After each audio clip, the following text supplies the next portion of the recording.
In Hong Kong, police are braced for unrest during local elections Sunday. Over the past few weeks, months really, we've seen attacks on both pro-democracy and pro-Beijing candidates.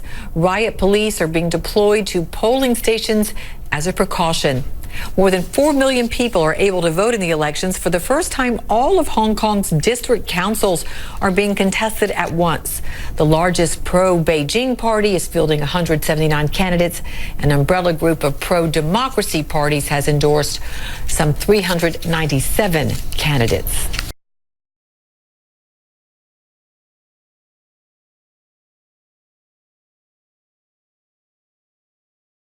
When we log on to Facebook or search with Google, most of us know that we're paying for those services not with money, but with our personal data. Now, a new report from Amnesty International says that price has become too high to pay, and the two tech giants are, quote, a threat to human rights. That report, you see it here, is titled Surveillance Giants: How the Business Model of Google and Facebook Threatens Human Rights. It lays out a case in some 60 pages that the two companies are now too large to avoid in our daily lives. Facebook has responded to that report, saying it, quote, fundamentally disagrees, and stating in part, a person's choice to use Facebook's services and the way we collect, receive, or use data is all clearly disclosed and acknowledged by users and cannot meaningfully be likened to the involuntary and often unlawful government surveillance.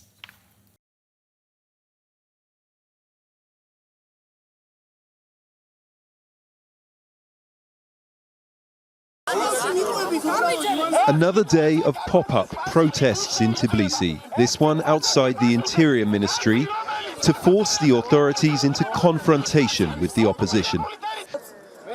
This week, activists who blockaded Parliament for failing to reform the electoral system were sentenced at Tbilisi City Court to short prison terms.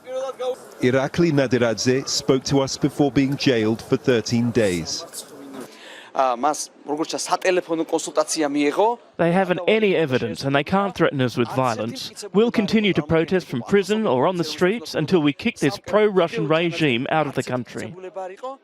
Polls suggest Georgians have lost faith in politicians from across the spectrum, but the public does approve of democratic reforms.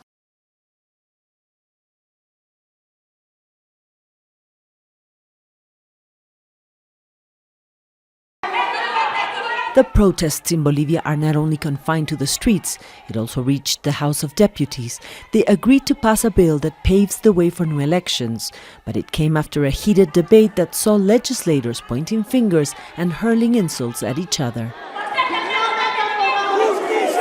But some lawmakers say no elections can happen before the deaths of 32 Bolivians are investigated and hundreds of detained protesters are freed.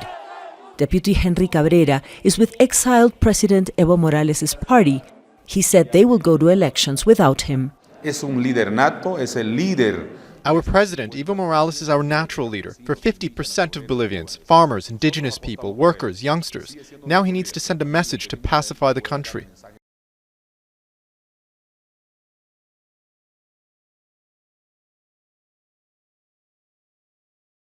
A couple of hours from now, the president holds a meeting in the White House and is to discuss vaping. Looks like he's not going to go through with what some were saying would be a vaping ban. Our message to the president is going to be simple.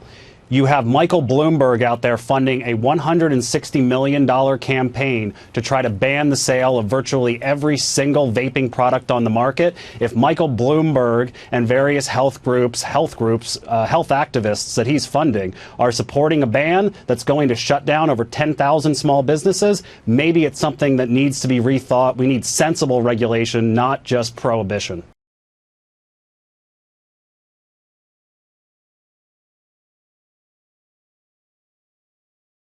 Good evening. We start with breaking news. 2 young girls have died after being found unresponsive in a hot car parked outside a home at Logan. A crime scene is right now set up as police piece together how they came to be left in the vehicle. Ambulance crews surround the Waterford West home where the tragedy unfolded. A car scoured by forensic police. The toddlers, sisters aged 1 and 2, were found inside early this afternoon. Paramedics couldn't save them. The two children exhibited evidence of being exposed to extreme heat. An investigation is underway into why the young children were in the car alone on a hot day and how long they'd been left there. It's believed their mother made the heartbreaking discovery and desperately she carried them inside and tried to cool them down in the bath.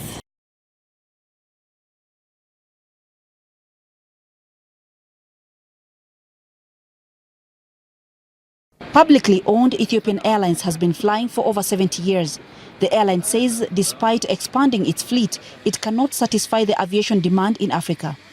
According to the African Union, African companies only have 20% of the market.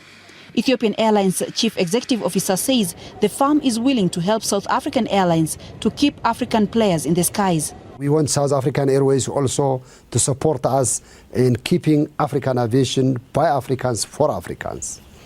I don't mean to close doors for other airlines, but at least to maintain our fair market share. 50-50 will be a good market share, but we are only 20%. Because of that, we really want to help other African countries, sister countries, to develop their national carrier.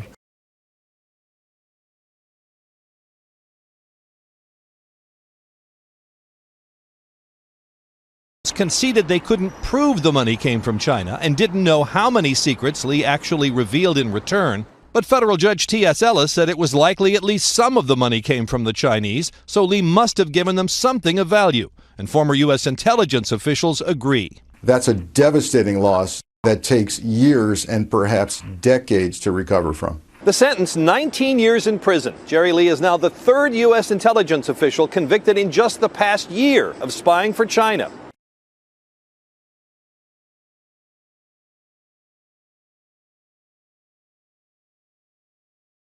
Researchers at the Royal Adelaide Hospital believe they've found a way to speed up that agonising wait. They've developed an antibody that's administered intravenously. It's attracted to dead cancer cells and lights up in a scan, showing how much a tumour has shrunk. We can tell patients earlier that you can continue with this treatment. If it's not doing that, then we can tell them you can discontinue. But it doesn't just act as a diagnostic tool. It's hoped the antibody will also be used to carry radiation drugs directly to cancer cells. Best case scenario is that we would be able to use it to eradicate cancer. Tests on mice have been successful. 18 ovarian and lung cancer patients are being recruited for a clinical trial.